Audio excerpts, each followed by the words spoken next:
Kemudian yang keempat tentang riwayat Sayyidina Abu Ayyub Al-Ansari.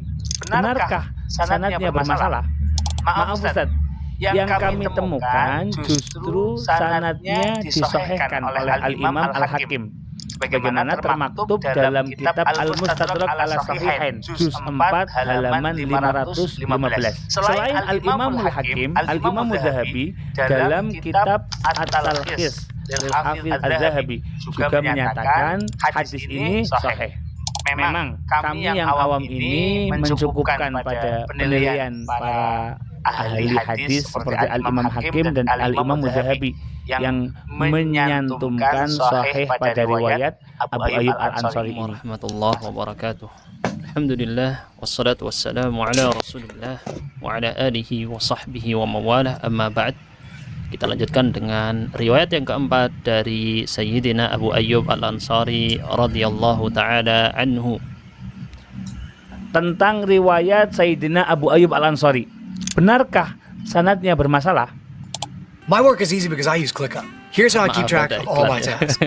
I start by brain dumping everything I need. Maaf Ustadz, yang kami temukan justru sanadnya disahihkan oleh Al-Imam Al-Hakim, sebagaimana termaktub dalam kitab Al-Mustadrak ala Sahihain juz 4 halaman. Ini akan saya jelaskan ya, ntar lagi ya, tenang saja. Biar nggak lompat ke situ dulu, sebelum penilaian Al-Hakim, teman-teman bisa lihat dulu atharnya Abu Ayyub Al-Ansari. Berikut lafadz yang disebutkan dalam Musnad Ahmad. Walaupun jalurnya ada banyak ya, ini sudah saya bikin seperti ini. Insya Allah memudahkan buat teman-teman yang tidak kenal tentang ilmu hadis pun akan paham dengan sangat mudah sekali ya. Jalur sanadnya, yang paling atas Abu Ayyub, ini adalah berasal dari sahabat. Yang warna biru ini semua kitab-kitabnya ya.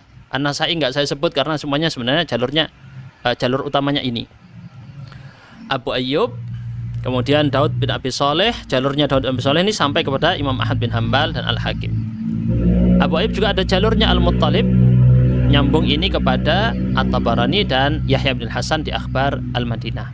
Baik, ini semoga tergambar dengan jelas gambaran dari sanadnya. Jadi ada 3 jalur, kalau teman-teman bisa lihat ada 3 ya jalurnya, 3 jalur utama, yang sebenarnya 2 sebenarnya, 2 jalur utama sebenarnya, karena pusatnya ini dari Daud bin Abi Shaleh dan Al-Muttalib, alias sebenarnya pusat yang paling pentingnya di Katsir bin Zaid ini juga. Baik, kita akan, dan yang warna ungu teman-teman bisa lihat, semua yang warna ungu itu benar-benar bermasalah. Yang warna oranye ini ada catatan atau diperselisihkan gitu ya. Sedangkan yang warna ungu ini benar-benar bermasalah. Oke, saya sudah jelaskan ya tentang warna-warna ini di video-video saya sebelumnya. Baik, kita sekarang masuk kepada lafadz hadisnya.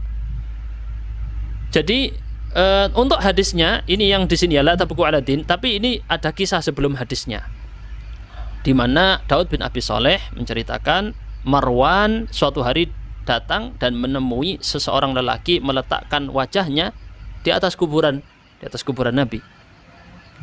Dan ini pun kalau kita telusuri dari bentuk kuburannya Nabi ini juga ada nakaroh dalam matanya. Nakaroh itu sesuatu yang tampak mungkar di dalam matanya, karena bentuk kuburan Nabi itu seperti yang disebutkan, ini lupa saya belum cantumkan ya, tapi ini saya baca-baca di kitab para ulama, itu musannamah. Musannamah itu dibikin dalam bentuk seperti punuk unta, maksudnya itu ada gundukannya ya. Ada perselisihan apakah dia datar atau gimana, ada pembahasan tentang ini, saya lupa belum nukilkan di sini ya, karena memang ini tiba-tiba muncul aja penjelasan tentang ini. Tapi teman-teman bisa tahu kuburan Nabi tidak seperti yang teman-teman bayangkan, misalnya dibangun dengan bentuk kotak besar kayak itu terus menempelkan, enggak. Kuburan Nabi itu bentuknya di bawah ya. Jadi kalau wadi'an wajhahu 'alal qabr, nah ini maknanya kalau posisinya seperti itu bahkan bisa seperti orang sujud ya. Nah, jadi ini ada nakarah dalam matanya yang cukup samar, tapi kalau dikenali lebih dalam ini bisa digali lebih lanjut ya. Ini saya memberikan kuncinya bagi teman-teman yang mau meneliti lebih lanjut ya. Ini perlu dilihat lagi kepada riwayat-riwayat ini, karena saya belum nukil semuanya. Kalau yang atas-atas sebelumnya saya sebutkan semua jalur-jalurnya, versi lafadznya Al-Hakim gimana, versi At-Tabarani, lalu kita bandingkan. Tapi di sini saya tidak lakukan karena keterbatasan waktu ya. Saya udah ini ntar lagi sudah mau berangkat umrah, insyaallah semoga Allah terima umrahnya ini. Amin ya rabbal alamin. Umrah di bulan Ramadan seperti haji bersama Rasul SAW, ini keutamaan yang mulia. Teman-teman yang memiliki rezeki lebih jangan sungkan-sungkan untuk umrah di bulan Ramadan, malah jadi ngajak umrah ini. Baik, kita kembali lagi ke topiknya. Apa? Beliau meletakkan wajahnya di atas kuburan. Lalu orang ini semacam mengingkari. Kamu tahu apa yang kamu lakukan? Ternyata pas kelihatan wajahnya itu Abu Ayyub Al-Ansari, sahabat Nabi. Setelah ngangkat wajahnya. Iya, saya tahu saya lakukan. Saya datang kepada Rasulullah, bukan datang kepada batu ini. Nah, ini pembahasan lagi nih ya, tentang masalah batunya ini. Batunya bagaimana? Berarti itu yang dimaksud meletakkannya di atas batunya atau meletakkan di atas kuburnya. Nah, ini perlu ditelusuri lanjut tentang sisi matannya. Tapi bukan itu yang kita bahas ya. Aku mendengar Rasulullah SAW bersabda, jangan kalian menangisi seorang apabila jangan menangisi agama apabila dipimpin oleh orang yang ahlinya, tetapi tangisilah jika dipimpin oleh orang yang bukan ahlinya. Itu konteksnya supaya teman-teman kenal. Adapun jalur sanadnya ini saya akan bahas kembali kepada sisi matannya nanti ya, dari ucapan seorang ulama yang hidup di tahun 900-an Hijriah. Nah, sekarang kita fokus ke sanadnya dulu. Al-Haythami wafat 807 Hijriah sudah mengisyaratkan kelemahan athar ini, di mana di kitab Majma'uz Zawaid gayanya Al-Haythami dalam menghukumi hadis adalah mengisyaratkan kepada isi sanadnya, menyebutkan periwayat-periwayat yang di situ ada masalah. Tetapi beliau memang kebiasaannya tidak menyebutkan penilaian hadisnya, enggak disebut terang-terangan ini dhaif, ini sahih, ini apa, enggak.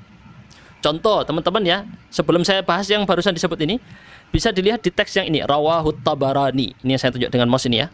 Diriwayatkan Tabarani, fihi Ambasah, di dalam sanadnya ada Ambasah bin Abi Saghirah wa qad uttuhima bil kadzib. Dia dituduh berdusta. Ini ya teman-teman, dengan tampak teks ini apa maknanya? Ya isyarat bahwa ini riwayatnya lemah. Sudah ada isyarat. Ini menyinggung kembali kepada Gus Abdul Wafi, mohon maaf, karena beliau ini mana ulama yang mengatakan ini sahih, ini dhaif. Para ulama punya berbagai macam metode.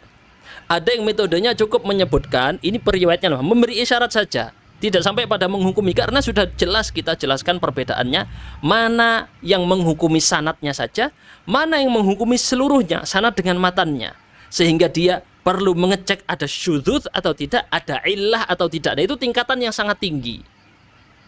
Tingkatan yang sangat tinggi, terutama dikarenakan ucapan Ibnu Shalah yang menutup pintu ijtihad untuk menilai hadis. Ini pendapat Ibnu Shalah ya di dalam muqaddimahnya. Sehingga sebagian ulama pun melakukan langkah seperti ini.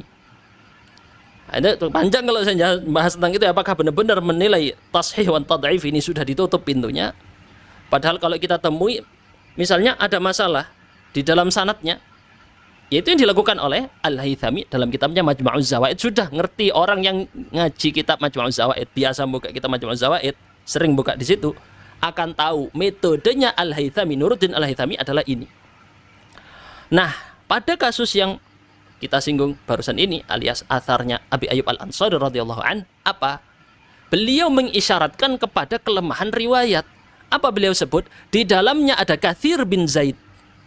Katsir bin Zaid dinilai thiqah oleh siapa? Oleh Ahmad bin Hanbal wa ghairuhu dan orang-orang yang lain.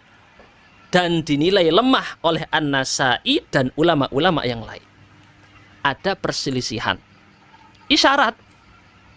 Beliau tidak menuduh ini lemah. Maksudnya di sini mengisyaratkan kelemahan ya kalau berpegang kepada pendapatnya An-Nasa'i dan kawan-kawan.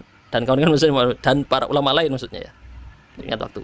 Nah, jadi itu bisa juga makna isyarat lemahan ini teman-teman, biar nggak salah paham juga. Ini kan nggak bilang dhaif, isyarat, tahu paham isyarat maknanya. Bisa athar ini lemah, bisa juga tidak, ada isyarat. Semoga paham ya dari kata-kata ini ya. Atau katakan dia tidak sampai lemah, tapi memang tidak bisa disebut sahih juga misalnya, karena ada perselisihan. Muhtamil. Mungkin iya, mungkin tidak. Gimana mau dijadikan hujjah? Nah, sudah dhanniyu thubut, apalagi mau dijadikan dhanniyu dalalah. Lanjut. Ibnu Hajar Al-Haytami. Ini beda orang ya. Jadi jangan sampai beda sa sama tak itu ya. Al-Haythami, Nuruddin Al-Haythami, kalau ini Ibnu Hajar Al-Haythami, beda dengan Ibnu Hajar Al-Asqalani, wafat 974. Menukil isyarat Al-Haythami ini. Ini penting, ini akan sejalan teman-teman. Jadi yang saya sampaikan barusan, akan menjadi satu narasi yang lengkap. Saat Anda melihat ucapan Al-Haythami, kemudian disambungkan dengan ucapan Ibnu Hajar Al-Haythami, akan menjadi satu narasi yang lengkap. Nanti kan dituduh, antum Al-Haythami nggak bilang dhaif, kok antum bilang dhaif loh. Tunggu dulu, belum selesai saya pembahasannya. Coba lihat ucapannya Ibnu Hajar Al-Haythami. Apa? Beliau nukil isyaratnya Al-Haythami persis. Cuman disembunyikan lafaz Imam Ahmadnya. Apa beliau katakan? Dengan sanad diriwayatkan oleh Ahmad, At-Tabarani dan An-Nasa'i. Ya, An-Nasa'i nggak disebut di versinya Al-Haythami. Bisa nadin dengan sanad, di dalamnya ada Katsir bin Zaid. Wathaqahu jamaah. Ini di sini tulisannya wa naqalahu. Ini salah tahqiq manuskrip ini, teman-teman perlu diperhatikan. Jadi kesalahan tahqiq manuskrip itu bukan bermakna pemalsuan kitab.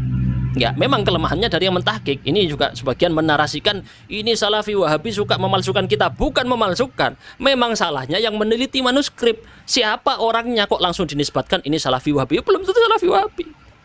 Siapa orangnya dinisbat ke orangnya itu, oknumnya itu yang melakukan kesalahan. Nah, ini contohnya ya. Dan juga tidak bisa kemudian diarahkan kepada Maktabah Syamilah. Jangan pakai Maktabah Syamilah. Maktabah Syamilah itu buatan Wahabi. Pasti di situ ada pemalsuan. Ya Allah, sampai seperti itu fitnah yang diberikan. Kalau Maktabah Syamilah ada kesalahan, itu akan diperbaiki langsung. Dia itu aplikasi langsung diupload, langsung dicek. Turath nih teman-teman yang anti Maktabah Syamilah pada pakai Turath. Turath itu juga Maktabah Syamilah, sama isinya. Terus juga ya teman-teman ya. Jadi kesalahan yang ada di Maktabah Syamilah juga ada di dalam kesalahan kitab. Ada itu di kesalahan kitab juga. Apa terus kitabnya ditinggal sudah? Ya dikoreksi. Bukan berarti ditinggal kitabnya. Ini kesalahan dalam berpikir. Nah, kembali lagi ke topiknya lagi ya. Maaf, belok-belok dikit. Kadang perlu mampir lagi naik kendaraan tuh, kadang ngelihat makanan di samping mampir dulu bentar. Nah, kita lanjutkan perjalanan. Wathaqahu jamaah, dianggap thiqah atau dinilai thiqah oleh sekelompok ulama, tetapi didhaifkan, dilemahkan oleh An-Nasa'i. Apakah titik di sini? Belum. Kemudian lanjut. Nah, ini jadi poinnya. Ibnu Hajar Al-Haythami mengatakan al-hadits al-madhkur, hadis tadi dhaif, lemah. Berarti isyaratnya Al-Haythami itu ya maksudnya dhaif, lemah. Menurut Ibnu Hajar Al-Haythami. Karena beliau setelah menyebutkan kata-kata yang serupa dengan Al-Haythami tadi, dengan isyarat yang sama, menyebutkan perselisihan, ada yang menthiqahkan, ada yang mendhaifkan. Kemudian beliau memilih hadis ini dhaif, lemah. Siapa yang menilai? Ibnu Hajar Al-Haythami. Tapi Ustadz, katanya Gus Ajir tadi, disahihkan oleh Al-Hakim dan Adz-Dzahabi. Sabar, akan kita bahas itu, insya Allah pelan-pelan. Dan ini juga nanti dikritik secara pendalilan, secara sisi istidlal matannya oleh Ibnu Hajar Al-Haythami. Bukan nakarah matannya, tapi istidlal menggunakan matannya. Berikutnya, As-Subki sendiri yang dikritik, mungkin kalau bahasa orang-orang mesti dibantah gitu. Kata-kata dibantah ini kadang maknanya bisa dianggap negatif. Istilahnya di counter gitu ya. Mungkin kalau jadi bahasa Inggris jadi nggak kasar gitu. Di counter oleh Ibnu Hajar. As-Subki ini di counter oleh Ibnu Hajar ya. Walaupun dari madrasah yang sama, tapi Ibnu Hajar tidak setuju dengan yang disebutkan oleh As-Subki. Itu pun As-Subki rahimahullahu taala, al-Imam, beliau mengatakan apabila sahih sanadnya. Ini pakai yang riwayat Yahya bin Hasan. Yang mana? Yang ini nih. Yang jalur, beda jalur ya. Kalau jalurnya yang tadi disinggung oleh Ibnu Hajar Al-Haythami, jalur yang ada Katsir bin Zaid. Sedangkan yang disinggung oleh As-Subki adalah jalurnya Yahya bin Hasan dari Umar bin Khalid, dari Abu Nabatah, dari Al-Muttalib, dari Abu Ayyub. Semoga jelas. Itu pun beliau mengatakan Umar bin Khalid ini lam a'rifhu, aku tidak kenal. Oh, nanti perhatikan ya. Lam a'rifhu nyambung lagi sama Gus Abdul Wafi lagi. Ketemu lagi sama Gus Abdul Wafi apa? Lam a'rifhu di sini maknanya majhul. Nanti kita buktikan. Tadi bilang la a'rifu itu artinya bukan majhul Ustaz, bukan majhul katanya beliau. Lihat prakteknya Subki sendiri gimana kalau bukan majhul. Beliau bilang jika sanadnya ini sahih, pakai kata jika sanadnya, jika berarti belum tentu sahih gara-gara ada Umar bin Khalid yang beliau bilang lam a'rifhu, tidak bisa dikatakan sahih.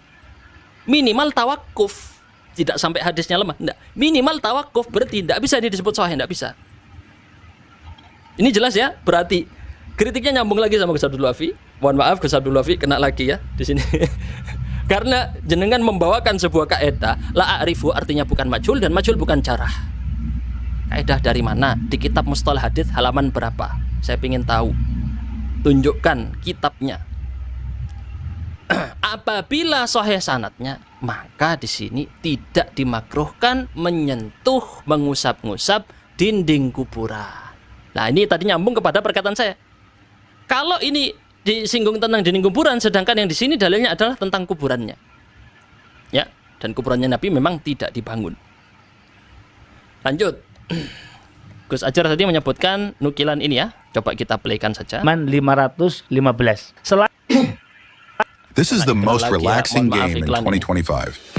Jangan diinstal ini teman-teman. Ain al-Imamul Hakim. Jangan diinstal game-game kayak gitu ya. Itu apa namanya? Selain buang-buang waktu juga nggak sesuai dengan iklannya. Al-Imam Az-Zahabi dalam kitab At-Talkhis lil Hafiz Az-Zahabi juga menyatakan hadis ini sahih.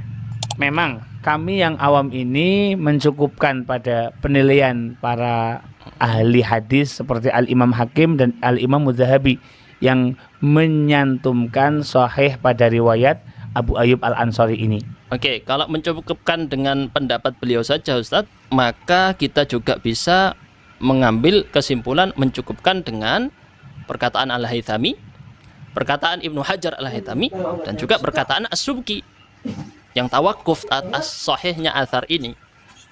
Kita pakai 3 ulama. Ya pakai hitung-hitungan ini. Kayak malah tanding apa? Demokrasi mana yang lebih banyak. Ini 3 kita pakai. Antum pakai 2 Ustadz. Terus berarti yang 3 ngalahkan 2 gitu. Kan enggak seperti itu. Makanya ketika ada perselisihan di antara para ulama, kita telusur lagi, kita cek lagi pada sumbernya, kita lihat yang mana yang memang lebih mendekati kebenaran. Kan bisa dibandingkan. Terbuka semua kitab-kitab rijal, kita buka, dan itu bukan dari penilaian pribadi, bukan. Kita lihat apa ucapan Imam Ahmad, apa ucapan fulan, apa ucapan fulan. Kita banding-bandingkan, kemudian dikumpulkan semuanya. Kita gunakan metodologi mustalah hadis. Kita gunakan yang disebutkan Ibnu Hajar misalnya semua. Nanti kita praktekkan ya. Kita insya Allah akan mempraktekkan sesuai dengan kaidah mustalah hadis yang diletakkan oleh Ibnu Hajar Al-Asqalani. Kita jelaskan insya Allah sebentar lagi. Jadi pertama di sini bentar ada yang perlu disinggung sedikit. Coba kita lanjutkan. Pastinya para muhadis lebih dahulu memeriksa detail setiap sanad dan betul. Ibnu Hajar Al-Haythami juga memeriksa dengan detail, Al-Haythami Nuruddin Al-Haythami juga memeriksa dengan detail, As-Subki juga menilai atau memeriksa dengan detail.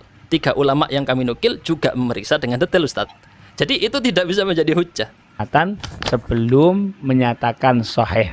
Dan dengan demikian kami memilih ikut penilaian sahih dari para muhadis. Kami juga ikut penilaian dhaif dari para muhadis. Jadi nggak selesai kalau kayak gitu. Nanti saling toleransi. Sebentar. Nanti kita lihat ya, kita masuk kepada pembuktiannya. Insyaallah. Pelan-pelan kita tahqiqul masalah ini. Dibandingkan dengan pendapat antum yang sekali lagi antum tidak menyantumkan referensi penilaian tersebut. Oke. Di sini ada kata-kata saya tidak mencantumkan referensi. Mohon maaf Gus, salah. Di video sebelumnya saya menukil sekitar 6 atau 7 kitab dari para ulama tentang kritik athar Abu Ayyub. 6 sampai 7. Filenya masih bisa di-download, bisa dicek teman-teman ya. Berapa kitab saya nukil? Kalau nggak salah 6 atau 7. Ya, sekitar itu. Katakan 6 sudah. Jadi kata-kata antum tidak menyantumkan referensi penilaian tersebut ini tidak tepat. Memang saya baru tambahkan lebih lengkap lagi di sini. Ya, alhamdulillah.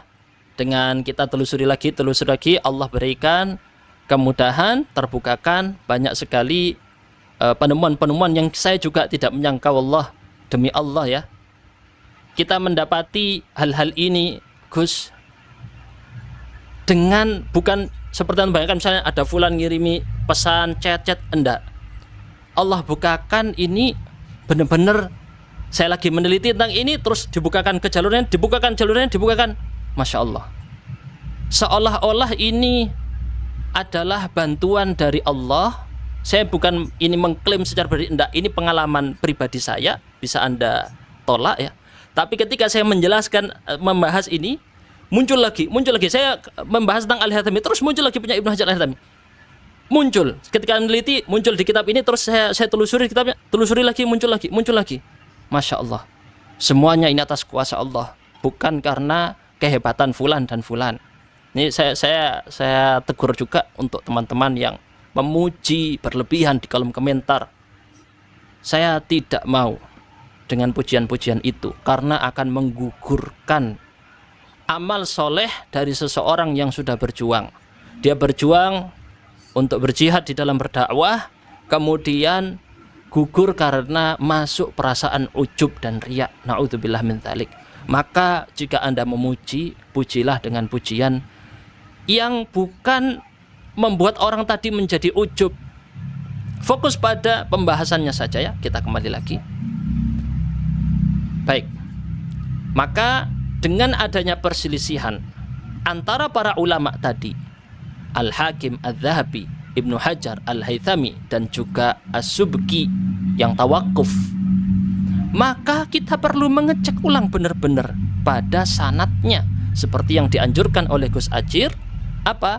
Tunjukkan sumber-sumbernya, mari kita cek kredibilitasnya. Saya setuju sekali dengan ucapan antum Gus Ajir. Mari kita lihat. Ibnu Salah mengatakan dalam kitab muqaddimahnya apa? Al-Hakim An-Naisaburi ini, beliau itu apa? Wasi'ul khata, terlalu longgar. Langkahnya terlalu longgar dalam menerapkan syarat-syarat hadis sahih. Mutasahil, bermudah-mudahan dalam menetapkan hukum sahih. Ini bukan makna untuk menjatuhkan ulama, bukan. Ini adalah amanah ilmiah. Bedakan ya antara kita mengkritik dengan menghina, itu beda. Teman-teman bagi para pendengar supaya perlu membedakan dua ini. Antum kritik orangnya, antum kritik pendapatnya, tapi jangan hina orangnya. Jangan hina orangnya, tidak boleh. Menghina tidak boleh. Kritik silakan lakukan. Al-Hakim di sini bukan dihina tapi ya dikritik. Terlalu mudah-mudahan. Kok bisa?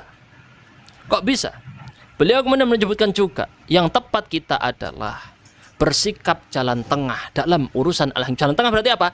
Berarti di zaman Ibnu Salah ada yang ekstrim kanan dan kiri, membela Al-Hakim mati-matian atau menyerang Al-Hakim mati-matian. Maka beliau memilih jalan tengah. Apa jalan tengahnya beliau?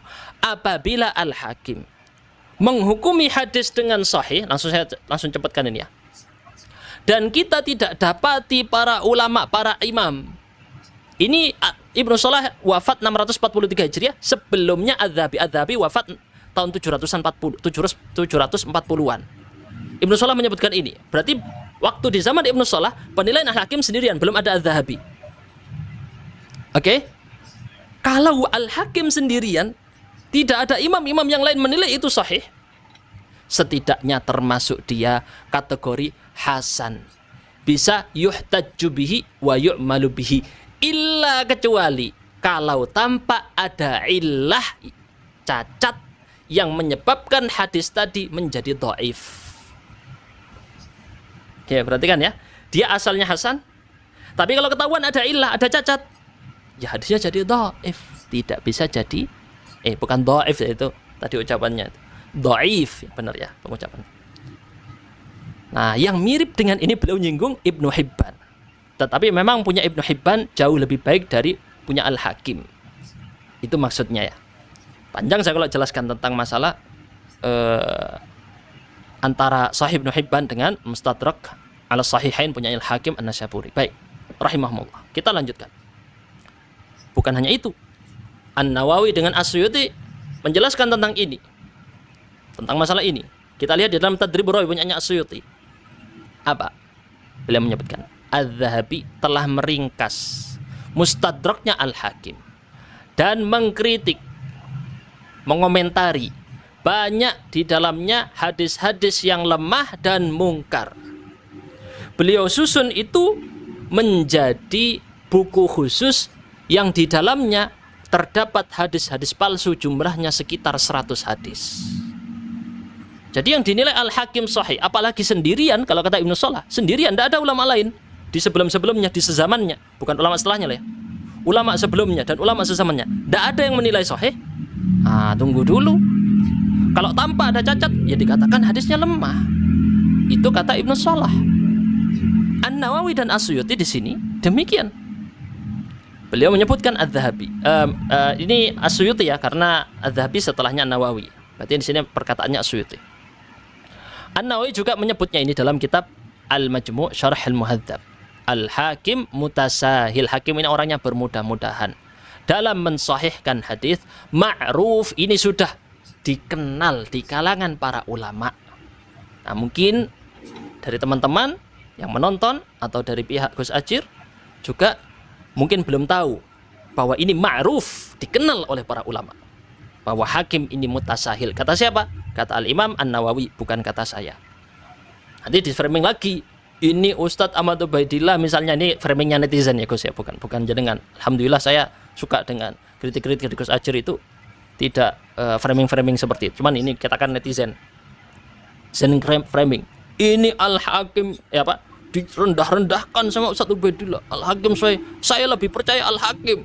Itu kan ada gitu ya. Ini pelajar melawan para ahli hadis. Waduh. Kenapa framingnya seperti itu? Seolah-olah saya berpendapat sendiri, ulama-ulama hadis di depan saya lawan semua. Kan gitu judulnya. Gimana itu? Itu kan tidak adil. Coba adil Ustadz Faris. Jelas sekali saya tidak sendirian. Itu saya sebutkan pendapat para ulama banyak. Ini file yang saya buat ini, jumlahnya 200 halaman lebih. 200 halaman lebih. Apa isinya? Omongan saya sendiri. Ini omongan saya sendiri. Ini ucapan para ulama banyak, ini nukil dari kitab-kitab banyak. 200 halaman lebih. Masih mau bilang ini pelajar lawan menghadapi berlawanan dengan para ahli hadis. Framing lagi. Gimana kita mau diskusi kalau diskusinya aja secara online seperti ini saja sudah banyak main framing? Lanjut. Apalagi ya juga sebagian tidak paham mustalah hadis juga repot gitu ya. Memunculkan kaidah-kaidah sendiri, tidak ada ulama bilang kayak gitu, dia bilang sendiri.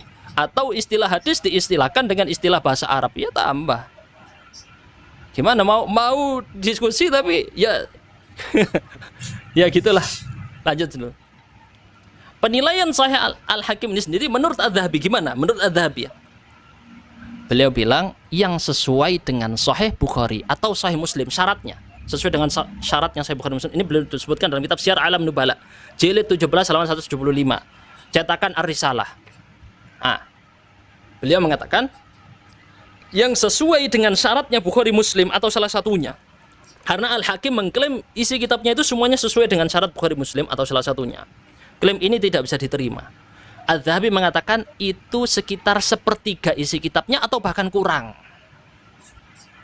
Bal aqal. Ini nanti suruh Ustaz atau membaca Indonesianya tak, menyingkat waktu. Ini mau dibaca teks Arabnya semua ya nggak cukup waktunya. Terus kemudian apabila di dalam hadis-hadis ini ya dari banyak hadis-hadis ini ternyata nanti ada illah, ada cacat tersembunyi, khafiyah, mu'athirah, berpengaruh.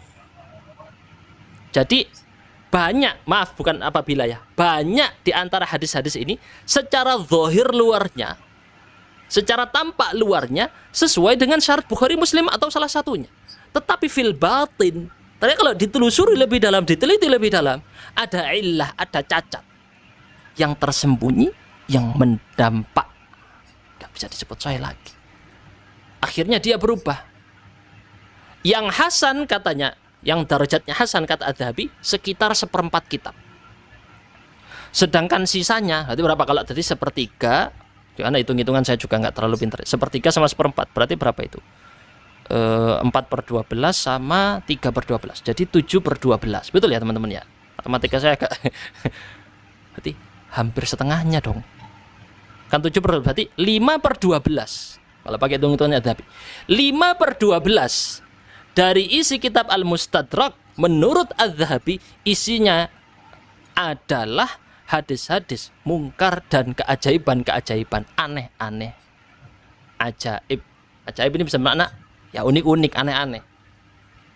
Dan di antara itu semuanya berarti 5/12 tadi alias hampir 50% itu hadisnya lemah, aneh-aneh, dan 100 hadis dari situ jelas hadis palsu. Yang aku sudah karang karya khusus untuk itu. Apa karya beliau? Ini. Hadis-hadis palsu yang disahihkan oleh Al-Hakim. Jadi Al-Hakim menilai hadisnya ini sahih, kata beliau sesuai syarat Bukhari Muslim atau salah satunya. Tapi ternyata terungkap ada 100 hadis menurut Az-Zahabi ya. 100, tapi kalau yang versi cetakan atau di Maktabah Syamilah yang kita temukan, saya cetakan ini belum lihat ya, Darul Ulu'ah ini ya. 67 jumlah hadisnya yang palsu yang disebutkan oleh Az-Zahabi. Nah, jadi pensahihan Al-Hakim sendirian, ini sendirian atau tidak? Sendirian. Jadi kalau pakai menggunakan kaidahnya Ibnu Salah, di sini ya tidak bisa diterima karena harus dilihat ilahnya ada nggak? Ada ilahnya, waduh sudah. Berarti riwayatnya tidak sahih. Klaim Al-Hakim bahwa riwayatnya sahih Gus tidak tepat sesuai kaidahnya Ibnu Salah dalam kitab Muqaddimahnya. Dan juga ya ternyata terbukti memang periwayatan Al-Hakim, Ibnu Salah bukan sembarang mengatakan itu, tetapi benar-benar terbukti secara data, angka. Ini Al-Hakim Az-Zahabi menyebutkan secara persentase. 1/3 atau bahkan kurang ya. Berarti berapa itu tadi? 4/12 adalah sahih. 3/12 adalah hasan. Sisanya 5/12 sisanya adalah hadis-hadis mungkar. Hadis-hadis lemah. Mungkar lemah sekali ya. Dhaif jiddan. Entah itu perlu ditelusuri lagi. Klaim dari Az-Zahabi ini tentu beliau menilainya secara garis besar. Bagus ini dijadikan dijadikan judul skripsi atau tesis, ini sangat bagus untuk membuktikan perkataan Az-Zahabi apakah benar sesuai perhitungannya tadi ya. Kemudian komentarnya Al-Arnaud yang mentahqiq kitab Syiar A'lam Nubala. Dan ini akan menjelaskan ucapan Az-Zahabi. Nah, ini ucapan Az-Zahabi berikut akan dijelaskan Arnaud ke skip 1 ya di sini. Jadi Az-Zahabi, baik, sekarang kita masuk kepada fase berikutnya. Az-Zahabi juga mensahihkan, kata Gus Ajir tadi ya. Az-Zahabi juga mensahihkan. Bukan hanya Al-Hakim, Az-Zahabi juga. Az-Zahabi itu mengarang, teman-teman bagi yang kurang paham ya, beliau mengarang ringkasan untuk kitab Mustadraknya Al-Hakim lalu memberi komentar sahih atau beliau sebutkan yang dhaif. Terkadang beliau diam. Dan maknanya diam ini diperselisihkan para ulama. Kalau memahami konteksnya Az-Zahabi yang beliau sebut sendiri dalam Syiar A'lam Nubala, maka iskal ini akan tuntas, akan faham maksudnya Az-Zahabi. Perhatikan, beliau mengatakan wa bikulli hal, bagaimanapun juga itu Al-Mustadrak adalah kitabun mufid, kitab yang bermanfaat. Beliau setelah mengomentari kitab Mustadrak ya, di dalamnya ada ini, termasuk dalam masalah hadis thair itu ya. Kemudian beliau menyebut, aku telah meringkasnya. Setelah aku ringkas jadi sebuah karya ringkasan talkhis ini yang di sana beliau menyebutkan sahih dhaif sahih dhaif. Tetapi ya'zu amalan wa tahriran. Ya'zu dhamir huwa mustatir ini kembali ke mana? Ke kitab tadi yang sudah ikhtasartuhu itu. Yang sudah dirangkum itu. Ringkasannya Az-Zahabi masih butuh pengerjaan dan penyuntingan lebih lanjut. Alias apa? Komentarnya Al-Arnaud yang mentahqiq Syiar A'lam Nubala, cetakan Ar-Risalah, cetakan yang lumayan mahal ya. Untuk uang pengen kita beli kitabnya Ar-Risalah ini, ya Allah mahalnya luar biasa. Semoga Allah mudahkan ya. Ya di mana-mana sekarang Syiar A'lam Nubala pakai tahqiqnya Al-Arnaud. Baik yang suka dengan tidak suka atau anti Al-Albani tetap beli kitab ini. Tahqiqnya Al-Arnaud ini kan Al-Arnaud dijuluki Albani dan kawan-kawan ya, versinya Gus Abdul Wafi. Karena kalau saya sebutkan semua kritiknya Al-Arnaud juga di sini ya semuanya beliau sama dengan Albani dalam masalah ini. Al-Arnaud ya. Beliau mentahqiq kitab Syiar A'lam Nubala. Beliau menyebutkan artinya apa? Az-Zahabi lam ya'tani bil mukhtasar i'tina'an tamman. Beliau belum memberikan perhatian sepenuhnya terhadap ringkasan ini. Sehingga sebagian orang menyebutkan memang Az-Zahabi mengarang kitab Talkhis Mustadrak ini di awal-awal. Maksudnya saat masih muda. Dan biasa itu para ulama di masa mudanya memang kerjaannya Kerjaannya maksudnya kebiasaannya adalah meringkas atau memberi hasyiah, memberi catatan kaki. Memberi catatan kaki atau merangkum. Itu kebiasaan para ulama, memanjangkan yang pendek dan memendekkan yang panjang. Wah, apa itu maksudnya? Karena itu cara untuk tahsilul ilm yang sangat kuat. Ini nasihat buat teman-teman yang menuntut ilmu. Apa? Kalau ada kitab mukhtasar pendek, kamu panjangkan. Ini fase belajar. Bukan untuk dicetak, buat kamu sendiri. Bukan untuk dicetak, buat kamu sendiri. Dan kitab yang panjang kamu ringkas, kamu pendekkan. Itu cara tercepat untuk belajar. Dan Adz-Dzahabi melakukan itu. Ketika beliau di masa mudanya, Al-Mustadrak Al-Hakim itu beliau rangkum. Metode. Tetapi beliau sebut masih butuh dikoreksi lagi, disunting lagi. Karena memang itu bukan di akhir hayatnya beliau mengarang.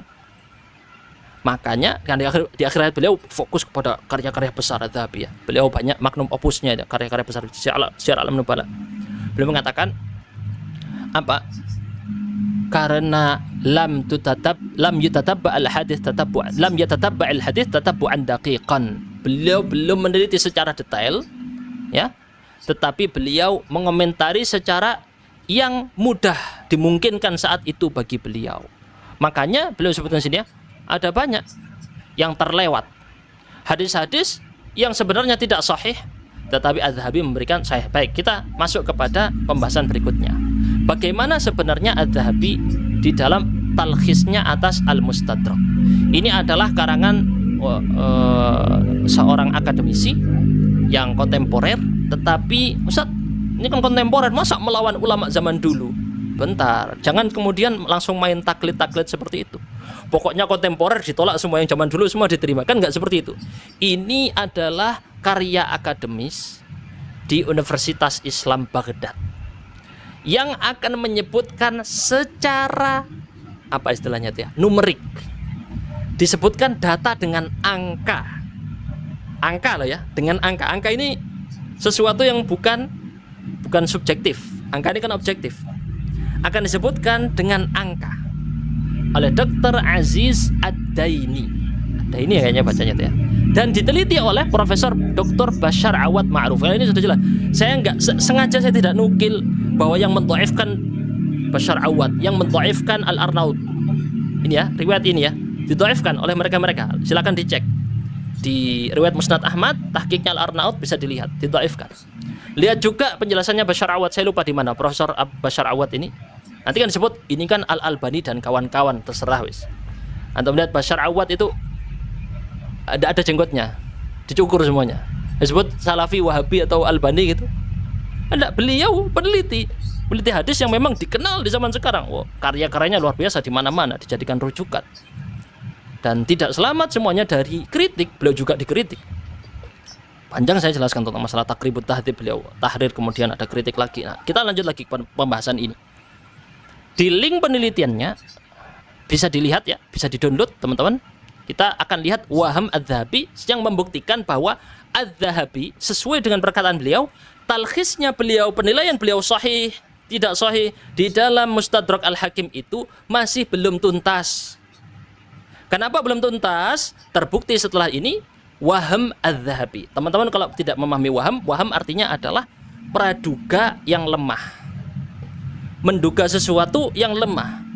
Para ulama sampai menggunakan istilah ini untuk menghormati ulama tersebut. Kita tidak sebut salah, tapi beliau itu salah secara objektif, tapi dari sudut pandang beliau itu salah duga. Secara subjektif salah duga, secara objektif itu salah. Contoh wahamnya Adz-Dzahabi, beliau apa? Mensahihkan hadis di talkhis, tapi beliau lemahkan hadis itu di kitab-kitab beliau yang lain. Contoh, ini ya, contohnya di sini ada 3, kita tampilkan. Beliau riwayatnya Jabir bin Abdullah ya, beliau sebutkan di dalam Mustadrak itu sahih, tapi beliau nilai bi isnadin fihi dha'f, sanadnya dhaif, sanadnya ada kelemahan. Di mana? Di kitab Syiar A'lam Nubala. Jadi istilahnya kalau orang pakai framing akan bilang ini Dzahabi kontradiksi, Dzahabi versus Dzahabi. Dzahabi di sini bilang A, di situ bilang B. Lo kok bisa? Kan itu kalau orang suudzannya diketahukan. Tapi kalau husnudzan dia akan bilang Wahabi salah duga, waham namanya. Ini ma'ruf, ini di kalangan orang yang belajar hadis tahu waham. Dan nanti kita sebutkan ya waham ini apa.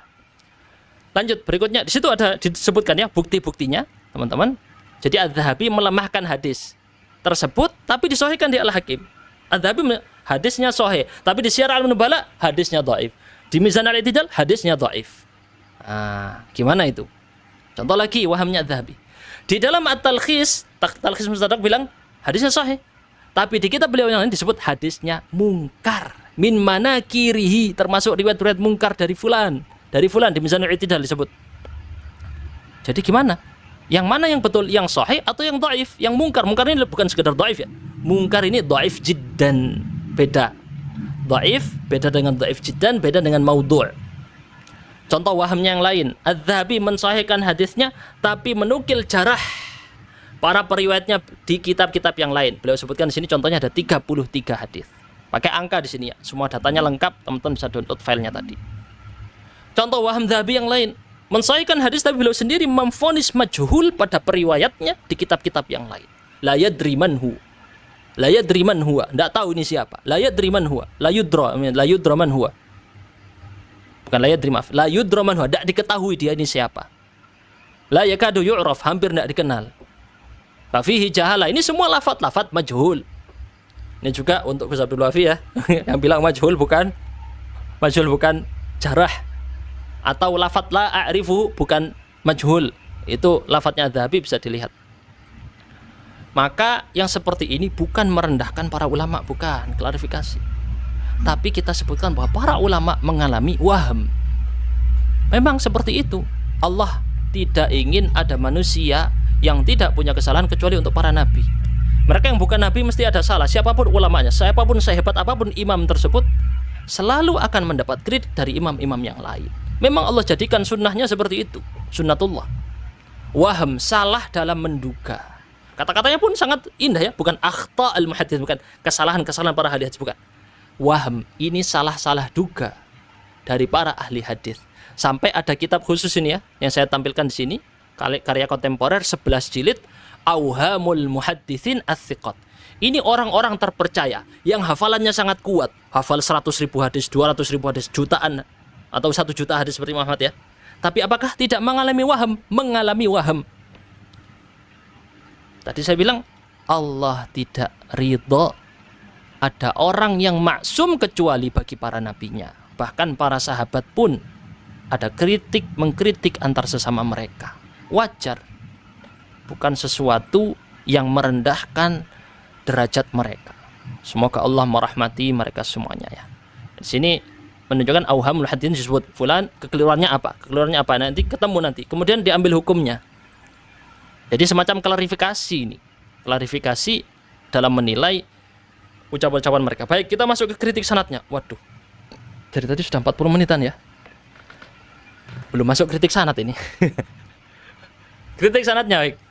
Daud bin Abi Shalih ini majhul. Daud bin Abi Shalih ini majhul. Kenapa? Karena Ibnu Abi Hatim menukil sebagaimana kaidah yang sudah kita sebutkan tentang masalah ini di video saya, video kritik nomor 4 itu ya, bisa teman-teman lihat. Daud bin Abi Shalih, Ibnu Abi Hatim kalau menukil tanpa ada jarah dan tidak pula ada ta'dil, maka kebiasaannya adalah mengisyaratkan bahwa dia adalah majhulul hal. Tidak dikenal secara kredibilitasnya adalah dan dhabatnya. Atau dhabatnya saja. Jadi kalau istilah ulama dulu ada yang menyebut zahir dengan batinnya. Maka yang batinnya ini tidak terangkat jahalahnya, hanya terangkat secara zahirnya. Baik. Adz-Dzahabi, Daud bin Abi Shalih ini tidak dikenal. La yu'raf. Nah, sambungkan ini ya. Ini juga jawaban untuk Gus Abdul Wafi yang masih mengatakan la a'rifuhu, la yu'raf. Ini bukan majhul. Itu lafat-lafat sama Ustaz. Lafat-lafat yang digunakan para ulama untuk mengistilahkan dia itu majhul. Hanya saja perbedaan dalam lafat dan juga kata la a'rifu lebih rendah karena dia lebih bersifat subjektif. Kalau la yu'raf ini sifatnya objektif, tetapi tetap itu menunjukkan jahalah. Hanya saja berbeda tingkatannya, derajatnya berbeda. Sebagaimana disampaikan ini oleh Al-Muallimi. Kalau nggak salah dalam kitab At-Tankil dalam membantah Al-Kautsari. Bisa dilihat di situ ya ucapan beliau tentang pembahasan masalah perbedaan la a'rifuhu dengan majhul. Ya, di sini la yu'raf, berarti jelas ya di sini. La yu'raf kata siapa? Kata Adz-Dzahabi dalam kitab apa? Mizanul I'tidal. Selesai. Apalagi di sini lahu an Abi Ayyub. Nah, ini penting lagi nih teman-teman. Jangan hanya membaca statusnya aja. Bagi yang belajar hadis ya. Lahu, beliau memiliki riwayat dari Abu Ayyub Al-Ansari. Rawa anhu Al-Walid bin Katsir faqat. Ini tapi salahnya ya. Ini wahamnya Az-Zahabi yang dikoreksi oleh Ibnu Hajar setelahnya. Yang dimaksud adalah Katsir bin Zaid, bukan Al-Walid bin Katsir. Ini dikoreksi oleh Ibnu Hajar ya. Di kitab Lisanul Mizan kalau nggak salah. Lisanul Mizan itu mengkoreksi ucapannya Az-Zahabi. Yang dimaksud bukan Al-Walid bin Katsir tapi Katsir bin Zaid. Kembali ke mana ini? Ini yang sini ya, wes, yang ini aja biar kelihatan. Katsir bin Zaid, tidak ada Al-Walid bin Katsir. Berarti di sini riwayat Daud bin Abi Shaleh, kenapa dia disebut dengan majhul? Ya memang karena dia cuma punya riwayat ini tok. Ini saja riwayatnya. Riwayatnya ini saja, riwayat yang dianggap sebagai dalil tabarruk untuk menempel. Ya, tadi kalau katanya As-Subki, andai kata benar, maka tidak lagi dimakruhkan untuk menempelkan atau ya tabarruk secara fisik kepada batu nisan atau makam, bangunan makamnya. Kritik yang kedua ada ittirab. Ittirab ini teman-teman tahu ya, pelin-pelan lah istilahnya. Ada keguncangan, pelin-pelan. Katsir bin Zaid meriwayatkan dari Daud bin Abi Shaleh, dan ada versi Katsir bin Zaid meriwayatkan dari Al-Muttalib. Jadi yang mana yang benar riwayatnya ini? Dari Daud bin Abi Shaleh atau dari Al-Muttalib? Begitu. Ditambah lagi Katsir bin Zaid sendiri dilemahkan oleh para ulama. Coba kita lihat ya, walaupun Imam Ahmad mengatakan dia tidak masalah. Ini bentuk ta'dil ya. Sedangkan yang lain mengatakan tidak. Ada mungkin yang menthikokan juga, saya belum nukil mungkin di sini ya. Tapi saya nukil di sini yang banyak adalah yang melemahkan. Ya bin Ma'in laisa bidzakal qawi, tidak begitu kuat. Dia ada lin, saduq tapi fihi lin. Dia salih, laisa bil qawi, yuktabu hadithuhu. Tidak kuat tapi hadisnya tetap dicatat. Bisa untuk mutaba'ah. Bisa untuk syawahid. Dia nggak sampai yang jatuh, kata Ya'qub bin Syaibah. Ini saya rangkumkan aja, kata siapa yang berkata sudah tercantum sini. Yahya bin Ma'in, Abu Zur'ah, Abu Hatim, Ya'qub bin Syaibah. Tapi dia lebih dekat kepada dhaif, tapi nggak sampai dhaif, tapi nggak sampai sakit sampai jatuh. An-Nasai yang memang dikenal An-Nasai cukup dalam menjarah ini, kata-katanya memang cenderung sampai disebut mutasyaddid ya oleh para ulama yang datang setelahnya. Beliau mengatakan dhaif, lemah, langsung disebut gitu. Abu Ja'far At-Tabari mengatakan bagi mereka Katsir bin Zaid tidak bisa dijadikan hujjah riwayatnya. Mari kita lihat kalau Ibnu Hajar bagaimana menggabungkan dari riwayat ada yang menthikokan dan juga tidak sedikit bahkan banyak yang melemahkan atau memasukkan dalam kategori antara sahih dan lemah tapi cenderung dekat ke lemah. Lihat Ibnu Hajar di dalam kitabnya At-Taqrib, beliau menyebutkan saduqun yukhti. Saduq jujur tapi sering melakukan kesalahan. Secara adalahnya aman, tetapi secara dobetnya ada masalah. Saya ulangi lagi nih ya, teman-teman bagi yang belajar hadis supaya ngerti. Karena kan ada dua, ada adalah secara ketakwaan dan ada dobet secara hafalan atau penjagaan penulisan. Nah, secara ketakwaan dia jujur nggak bohong, tapi secara hafalan ini sering salah orangnya dalam masalah hafalan. Ini rangkuman Ibnu Hajar meneliti semua riwayat tadi dan mengambil kesimpulan itu menurut Ibnu Hajar rahimahullah. Nah, coba kita cek. Kata-kata saduqun yukhti versinya Ibnu Hajar masuk di tingkatan keberapa, martabah keberapa kalau di dalam muqaddimah. Di muqaddimahnya apa tadi? Taqribut Tahdzib. Jadi bisa lihat di tingkatan kelima. Di tingkatan kelima. Asy-Syaikh Ahmad Syakir rahimahullah menjelaskan tentang pembahasan ini, tentang tingkatan-tingkatan yang dimaksud oleh Ibnu Hajar di dalam kitabnya Taqribut Tahdzib. Tingkatan 1, 2, 3, 4, 5. Apa maksudnya ya? Dan ini disetujui oleh Syekh Abdul Fattah Abu Ghuddah. Ini dua pihak yang berseberangan secara madrasah. Syekh Ahmad Syakir dari kalangan Salafi bisa disebut ya, walaupun ya katakanlah walaupun beliau lebih senior dari Al-Albani, lebih senior secara usia dan seterusnya. Abdul Fattah Abu Ghuddah di pihak yang berseberangan, tapi setuju dalam masalah ini. Coba kita lihat. Adapun setelah tingkatan-tingkatan berikut ini, maksudnya apa? Setelah derajat keempat, maka termasuk kategori hadis yang mardud ditolak, kecuali kalau jalur periwayatannya banyak dan ya jalur-jalur tadi semuanya masih di derajat ke-5 dan ke-6. Jadi Ibnu Hajar di dalam kitabnya Taqribut Tahdzib menyebutkan ada 12 maratib. Ada 12 tingkatan. Ini yang paling atas siapa? Nah, ini ada tingkatan 5 lumayan ini, agak sudah mulai jatuh, ya. Tingkatan atas tadi masih aman, 1 sampai 4. Menurut Ahmad Syakir, dan juga ini sebenarnya dari tatabu. Mungkin ini kalau ditelusuri juga ada perkataan para ulama hadis sebelumnya. 1 sampai 4 ini aman. 5 ke bawah, ini tidak bisa. Untuk 5 dan 6 ini harus dicek samping-sampingnya ini. Ada riwayat lain apa enggak? Jalur lain ada enggak? Kalau ada, oke, bisa naik. Sehingga menjadi hasan li ghairihi. Apa komentarnya Syekh Abdul Fattah Abu Ghuddah? Huwa tabyinun sadidun lil ghayah. Ini penjelasan yang tepat, luar biasa, sangat tepat. Lil ghayah, puncak. Oke, jelas ya di sini ya. Oke, kita sekarang praktekkan. Praktekkan ya. Katsir bin Zaid di tingkatan ke-5, saduqun yukhti. Jalur-jalurnya gimana? Coba kita lihat jalur-jalurnya ini. Katsir bin Zaid. Jalurnya rame atau tidak? Tidak rame.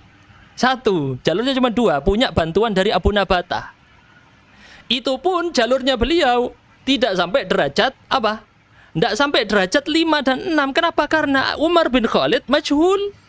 Majhul itu tingkatannya punyanya Ibnu Hajar itu di dalam Taqribut Tahdzib 9 ya kalau nggak salah ya. 8 itu dhaif, di bawahnya dhaif itu majhul itu 9. Tidak bisa dijadikan syawahid untuk mengangkat dia derajatnya. Sehingga kalau kita katakan dalam riwayat ini yang bermasalah cuman Katsir bin Zaid saja, yang versinya Katsir bin Zaid, itu pun tidak bisa jadi sahih. Apalagi ditambah ternyata masalahnya bukan hanya itu. Daud bin Abi Shaleh majhul. Siapa yang mengatakan majhul? Az-Zahabi. Nanti dituduh lagi Albani lagi malas saya. Selalu Albani selalu aduh. Kenapa seperti itu gitu ya? Kenapa kita tidak bisa untuk cenderung menghentikan framing? Fokuslah kepada topiknya. Ayo fokus. Gitu ya. Jangan framing. Saya menyampaikan apa terus ini. Fokus. Ayo fokus. Coba lihat. Jarah pada 2 jalur mutaba'ah ini ya, tadinya terlalu parah. Kalau disebut mutaba'ah itu pun Katsir bin Zaid 1 itu sebenarnya. 1 jalur karena 1 orang kan. Nggak bisa disebut 2 jalur ya, katakan anggaplah 2. Semuanya berada di bawah tingkatan 6. Nggak ada yang sampai tingkatan 6, tingkatan 5 dan 6 nggak bisa karena itu yang majhul saja itu tingkatan 9, yang lemah itu tingkatan 8. Yang parah lemahnya itu di bawahnya lagi. Ya nggak bisa dijadikan mutaba'ah. Mau naik jadi hasan li ghairihi pun nggak bisa. Ini kalau kita praktekkan benar-benar mustalah hadis ya. Yang saya ucapkan ini bisa dipertanggungjawabkan teman-teman. Anda mau ngaji mustalah hadis dimanapun ya seperti ini prakteknya. Benar. Nggak percaya silakan. Lah ini saya sudah nukil 2 madrasah yang berbeda. Syekh Ahmad Syakir yang pihak Salafi, Syekh Abdul Fattah Abu Ghuddah yang pihaknya Al-Kautsari, yang situ Al-Maturidi. Sudah jelas beda, 2 madrasah yang berbeda. Sepakat dalam masalah ini, dalam kaidah ini. Ibnu Hajar sangat Masya Allah ya, membukakan pintu yang sangat jelas untuk kita semuanya. Baik, kita masuk kepada jalur yang lain tadi, jalurnya Yahya bin Hasan di Akhbar al-Madinah. Kritik keempat ini, Umar bin Khalid ini majhul, persis seperti yang diucapkan oleh As-Subki rahimahullah.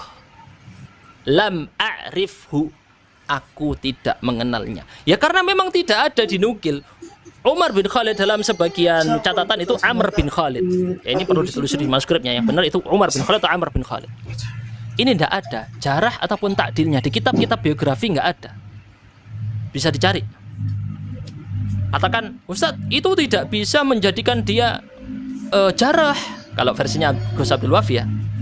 Nah terus gimana mau disebut sahih ini? Yang bilang tidak sahih loh As-Subki sendiri. Fa in sahha hadzal isnad. Andai kata sanad itu sahih, berarti maknanya tidak sahih. Sanadnya tidak sahih karena ada Umar bin Khalid yang lam a'rifu, yang aku tidak kenal. Berarti sanadnya masih antara lemah atau ditangguhkan dulu, tidak bisa dijadikan hujjah. Terus lanjut.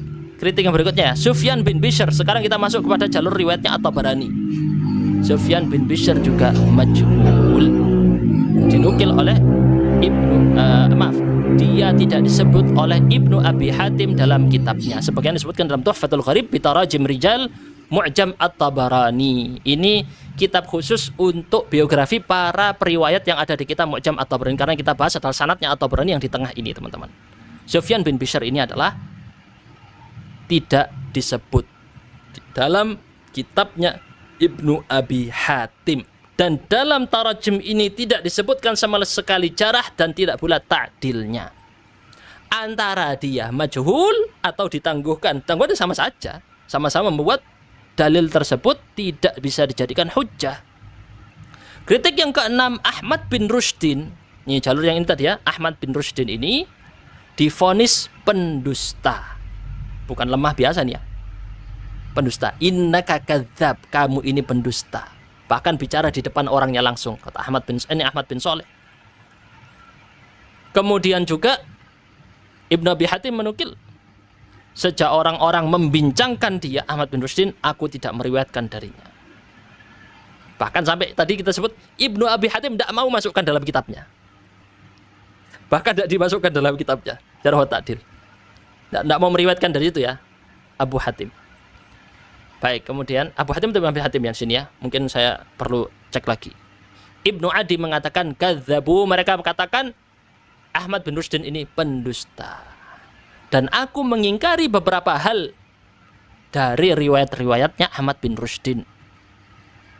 Jadi sudah jelas, masalahnya sangat banyak, Gus Ajir. Mau disebut disahihkan oleh Al-Hakim ataupun Adz-Dzahabi, sesuai yang tadi kita jelaskan, semuanya merunut menjadi satu pembahasan. Itulah kebenaran.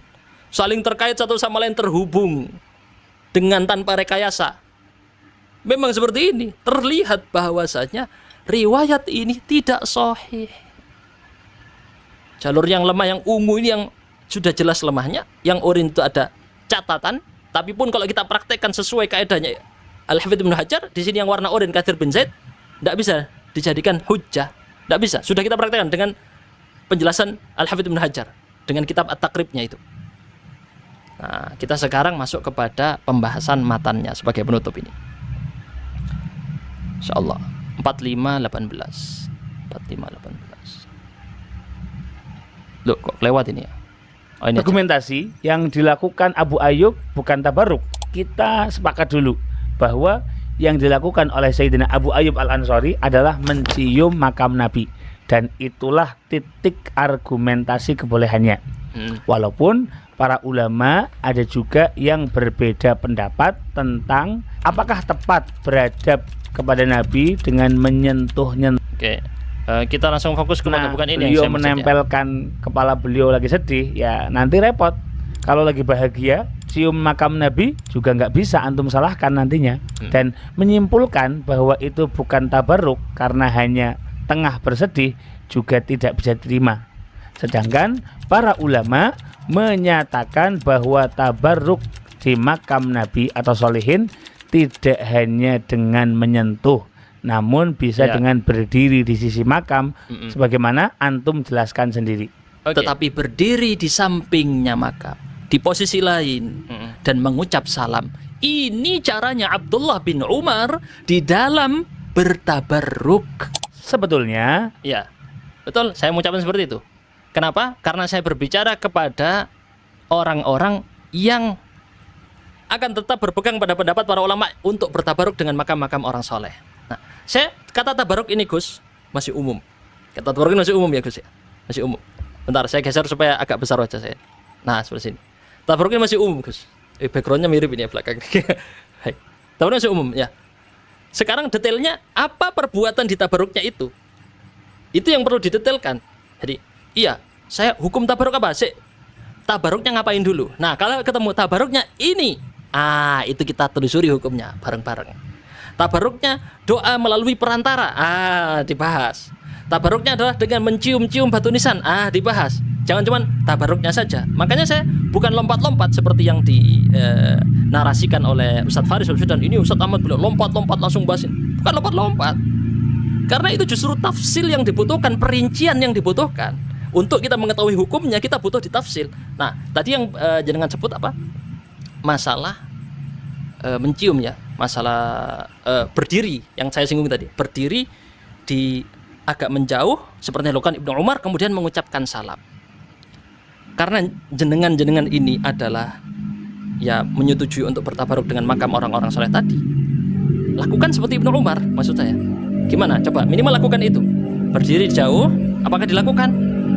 Nah, pertanyaan saja ini ya, pertanyaan. Ataukah malah cium-cium, peluk-peluk, ya, nangis-nangis, berdoa di situ dan seterusnya? Apakah Ibnu Umar berdoa di situ? Ada riwayat Ibnu Umar berdoa di situ? Enggak. Salam di kuburan Nabi, mengucapkan salam. Sudah itu. Adakah Ibnu Umar mengajarkan doa kalian minta perantara? Wahai orang yang sudah meninggal, tolong doakan saya. Adakah Ibnu Umar mengatakan itu? Itu yang saya maksud. Kalau memang Anda mau mengikuti Ibnu Umar, ikuti seperti caranya Ibnu Umar. Jangan ngarang-ngarang sendiri. Itu maksud saya, Gus. Ikuti seperti Ibnu Umar. Itu tabarruk yang benar. Makanya saya bukan masalah ini tabarruk, bukan. Apa perbuatannya ketika di makam solihin itu apa? Kita pengen tahu gitu. Melakukan ini, melakukan itu. Lah baru kita bahas. Tabarruk ini masih umum. Istilahnya pasar ya pasar. Tapi mau apain? Di pasar tuh apa? Mau beli apa? Nah, kita lanjutkan ya. Kembali kepada kritik matannya. Akhina fillah, Al-Ustadz Ahmad Ubaidillah Nasidin sudah menghubungi Al-Fakir dan menyampaikan pesan ukhuwah yang sangat baik. Dan betul, saya setuju sekali. Apapun perbedaan yang kita lakukan di sini, bentar ya, saya besarkan sini. Kurang besar kayaknya punya saya gambarnya, Gus, ya, enggak apa-apa. Karena ada yang memframing ini gambarnya Ustadz Ahmad sudah digedekan, gambarnya Gus Ajir dikecilkan, terus dibilang saya ini meninggikan diri. Ada yang memframing gitu ke saya ya, tapi ya terserah itu. Itu editor saya yang bermasalah itu. Nanti saya ini tegur editor itu. Iya betul, ukhuwah ini penting. Walaupun kita berbeda pendapat, tetap sikap sesama muslim dijaga. Hak-hak sebagai sesama muslim dijaga. Saya setuju sekali dengan ucapan Gus Ajir ya. Tetapi tidak berarti dalam mendapati kemungkaran dari saudaranya tidak tawasau bil haq. Tawasau bil haq, saling menasihati dalam kebenaran. Kebenaran ini bukan untuk ditutup-tutupi, tapi disampaikan. Itu yang saya inginkan Gus Ajir.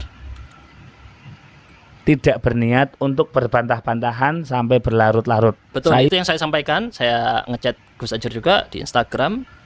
Dan saya sampaikan, saya tidak mau berlarut, berjilid-jilid, tidak mau. Cukup kita sampaikan, jenengan sampaikan argumen Anda, orang membandingkan, selesai gitu ya. Karena kalau berlarut akan di mata orang awam, yang benar adalah yang paling terakhir membantah. Itu yang benar menurut dia. Yang paling terakhir yang adu kuat-kuatan istilahnya. Oh ini gak kuat, kayak gitu. Pandangannya orang awam. Dia sangat senang dan turut bangga sebagai sesama muslim dengan metode dakwah Ustadz Ahmad Ubaidillah. Beliau sosok yang sangat kreatif dan ini pujian-pujian ya. Menyaksikan video yang kita cintai ini. Video ini bukan untuk pujian saya terima kasih banyak, tapi saya hindari karena khawatir pada hati saya ya, khawatir ujub. Tapi jazakumullah khairan atas husnudzon yang antum berikan. Adapun aib-aib saya jauh lebih banyak daripada kebaikan saya. Nah, kita lanjutkan. Secara umum kepada para pemirsa di video ini membukakan ini. Oh lupa ya, di sini ada yang mau saya singgung sedikit karena tapi saya akui sekali Gus Ajir itu editornya hebat ya. Menurut saya editornya bagus, Gus. Saya perlu editor yang bisa seperti itu ya. Jujur-jujuran ini pujian untuk editornya Gus Ajir. Mungkin dia senang ya dipuji. Tapi masya Allah, editornya Gus Ajir ini termasuk MVP ini ya. Maksudnya dalam membuat itu benar-benar paham kitabnya gitu. Bukan sekedar ngeditnya hebat, tapi paham kitabnya yang mana perlu dikasih stabilo, perlu di ini paham. Masya Allah. Allah ibarik fik. Nah kita lanjutkan di sini Ibnu Hajar Al-Haytami, karena di sini saya lupa Gus Ajir ngomong di mana ini ya. Di menit 45:18. Intinya tentang argumen. Oh tadi ini sudah ya, argumentasi masalah ini karena sedih saja atau nanti kalau seneng terus nempelkan juga enggak boleh. Oke. Karena itu adalah pendapat pribadi, saya akui itu pendapat pribadi yang masih apa ya Gus ya, muhtamil itu ya. Bisa diterima, bisa tidak diterima. Kulun yuqbal min qawlihi wa yurad illa sahibu hadzal qabr, kata Imam Malik, setiap orang itu diterima dan ditolak pendapatnya kecuali pemilik kubur ini, yakni Rasul SAW. Kita jelaskan dengan ucapannya Ibnu Hajar Al-Haytami. Lihat, beliau menjelaskan secara makna pendalilannya. Apa beliau? Andai kata hadis tadi sahih diterima, maka ada kemungkinan bahwa para ulama salaf fayajuzu ayyakuna salaf ajma'u ala dzalika ba'da inqiradis sahabah. Bisa jadi para salaf siapa yang dimaksud? Bukan sahabat, tapi tabi'in dan setelahnya. Itu baru ijma' setelah inqiradis sahabat, setelah para sahabat sudah berlalu. Sehingga tidak bisa dikategorikan, oh ini sedang kritik ijma'nya ya. Ana taslimi sihhati ini tentang kritik ijma'nya ini. Adapun ini baru saya kurang paham tentang kata-kata barusan, teman-teman yang paham boleh tuliskan di kolom komentar ya. Karena di sini sebenarnya Ibnu Hajar Al-Haytami secara konteks sedang mengkritik ijma' yang dinukil oleh atau ijma' yang dikritisi oleh An-Nawawi menukil ijma' tentang masalah tidak boleh mengusap-ngusap atau mencium-cium kuburan. Kemudian As-Subki mengkritik ijma' tersebut dengan nukilan Imam Ahmad bin Hambal yang dinukil oleh Ustaz Faris Baswedan tentang masalah Imam Ahmad membolehkan. Tetapi kemudian dikritik lagi. Nah, ini panjang nih sebenarnya pembahasan tentang nukilannya Imam Ahmad ya. Beliau sudah, jadi kalau misalnya Ustaz Faris, bila kita pakai narasinya, Ustaz Faris Baswedan melawan Ibnu Hajar Al-Haytami dalam memahami ucapan Imam Ahmad. Bisa itu kita buatkan kayak gitu ya. Tapi kan bukan seperti itu cara bermainnya. Di dalam kitab ini Ustaz Faris, antum lihat, antum download PDF-nya halaman 502, bisa antum lihat Ibnu Hajar Al-Haytami di halaman yang sama ini ya, menjelaskan riwayat Imam Ahmad ini bertentangan dengan riwayat-riwayat yang lain dari Abu Bakar Al-Athram. Yang di situ jelas melarang, Imam Ahmad melarang dari mencium-cium kuburan, melarang mengusap-ngusap kuburan, melarang. Sekaligus jawaban untuk Ustaz Faris dan kayaknya cukup ini ya saya sebutkan. Kalau dijuduli Ibnu Hajar versus Ustaz Faris Baswedan gitu. Tapi kan enggak seperti itu cara kita bermain ya. Kita enggak mau pakai narasi-narasi begitu. Kurang tepat, kurang bagus. Tapi memang masing-masing punya pendapatnya itu tadi. Saya sampaikan Ibnu Hajar Al-Haytami pendapatnya seperti itu. Nah itu mungkin dikritik. Nah kembali ke topiknya ini, ngantur kemana-mana. Kata Ibnu Hajar, apa kata beliau? Dia itu adalah madhab seorang sahabat. Andai kata sahih, itu pendapat pribadinya Abu Ayyub Al-Ansari, bukan ijma' sukuti. Oh ini nyambung, akhirnya alhamdulillah paham ini ya tentang maksudnya tadi. Karena inqiradis sahabah, para sahabat sudah lewat, sudah pada meninggal, sudah banyak yang meninggal. Abu Ayyub termasuk akhir-akhir. Di sini berarti tidak terjadi ijma' sukuti di antara para sahabat. Ijma' sukuti bagi yang nggak tahu ya, kesepakatan secara tidak langsung. Maksudnya ada orang berpendapat A, lalu yang lain tidak mengingkari, maka dianggap itu ijma' kesepakatan. Ini pembahasan detail tentang perselisihan para ulama, apakah ijma' sukuti itu adalah ijma' yang bisa dijadikan hujah atau tidak. Pembahasan usul fikih ya, kita tidak bahas di sini. Kembali ke pembahasan tadi.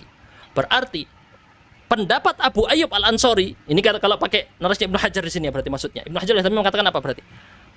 Tadi yang terjadi, andai kata sahih itu pendapat individunya Abu Ayyub Al-Ansari dan itu bukan hujah dalam mazhab Syafi'i. Beliau dalam konteksnya ini sedang mensyarah Al-Idhah fi Manasikil Hajj punya An-Nawawi yang itu menjelaskan tentang tata cara haji. Yang di sini membawakan pembahasan Syafi'iyah. Di dalam mazhab Syafi'i, mazhab sahabi bukan hujjah. Di dalam qaul jadidnya, qaul qadimnya Imam Syafi'i, iya. Qaul qadimnya Imam Syafi'i, iya. Itu adalah hujjah. Nah, narasi-narasi yang seolah-olah menyebut ini ijma' sukuti tidak bisa. Sehingga perbuatan sahabat pun bagi Ibnu Hajar Al-Haytami bukan dalil. Bukan dalil. Oke ya, alhamdulillah selesai. Lanjut di pertemuan akan datang insyaallah. Athar Ibnu Umar sebagai penutup dari seluruh pembahasan ini. Subhanakallahumma bihamdika asyhadu an la ilaha illa anta astaghfiruka wa atubu ilaik. Wassalamualaikum warahmatullahi wabarakatuh.